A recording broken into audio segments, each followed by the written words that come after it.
Siapakah perempuan di ujung gang itu? Sebut saja namanya Ranti. Dia terkadang pulang malam karena lembur. Tapi sudah beberapa hari ini, saat pulang tengah malam, dia selalu melihat ada perempuan berdiri di ujung gang. Masuk perumahan, seperti sedang menunggu seseorang. Tapi saat Ranti sapa, karena dia pikir tetangga, perempuan itu hanya diam. Ranti punya anak berumur 2 tahun, bernama Kiska. Dibantu, diasuh oleh mertuanya, karena Ranti dan suaminya bekerja.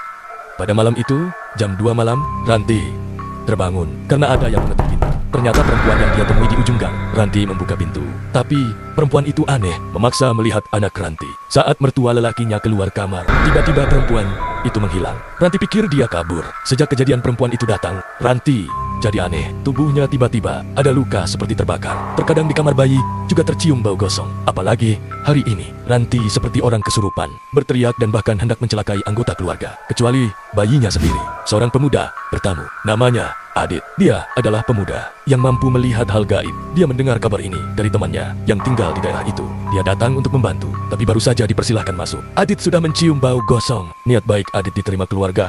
Adit bilang, ingin melihat kamar bayi dan juga melihat Ranti. Dia ke kamar bayi, ditemani suami Ranti. Saat masuk, Aditya menutup hidung karena bau gosong. Dia lalu bergumam, Suri Sedia Warok.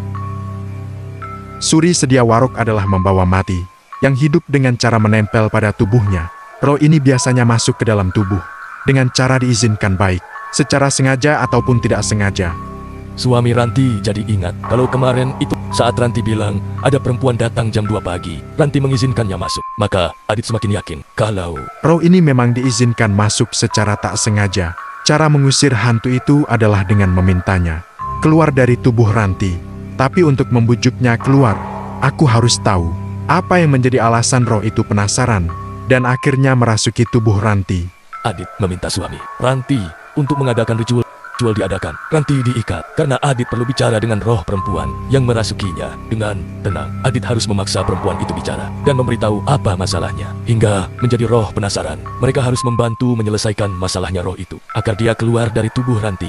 Setelah ritual yang berat dan panjang, akhirnya Adit tahu apa masalah roh itu dan kenapa Ranti yang dirasuki. Perkiraan Adit benar. Roh itu memang hendak membawa Ranti pergi bersamanya karena dia marah pada Ranti. Perempuan itu bernama Lani. Dia belum lama ini meninggal dunia karena kanker lambung stadium akhir. Anaknya masih berumur 1 tahun. Kala itu masih dia susui. Tapi Lani memang bekerja keras. Sakitnya tidak pernah dirasa. Hanya minum obat warung saja. Dia dan suaminya bekerja pagi dan pulang petang. Lani menjadi roh penasaran karena setelah dia meninggal, anaknya terus menangis. Rindu ibunya dan lapar karena stok asinya telah habis. Saat ruh Lani hanya berdiri di depan gang, mendengar tangis anaknya, ruh Lani melihat Ranti baru pulang kerja larut malam dan dia sangat marah karena Ranti mirip Lani dulu saat masih hidup. Bekerja keras meninggalkan anaknya diasuh orang lain. Maka timbul rasa benci, ingin Ranti ikut dengannya. Adit membawa anak Lani dan membujuknya agar keluar dari tubuh Ranti. Mengingatkan ruh Lani kalau anaknya bangga memiliki ibu seperti dirinya yang pekerja keras. Ruh Lani telah tenang. Seorang ibu selalu memberikan yang terbaik untuk anaknya. Sampai jumpa di kisah gaib selanjutnya.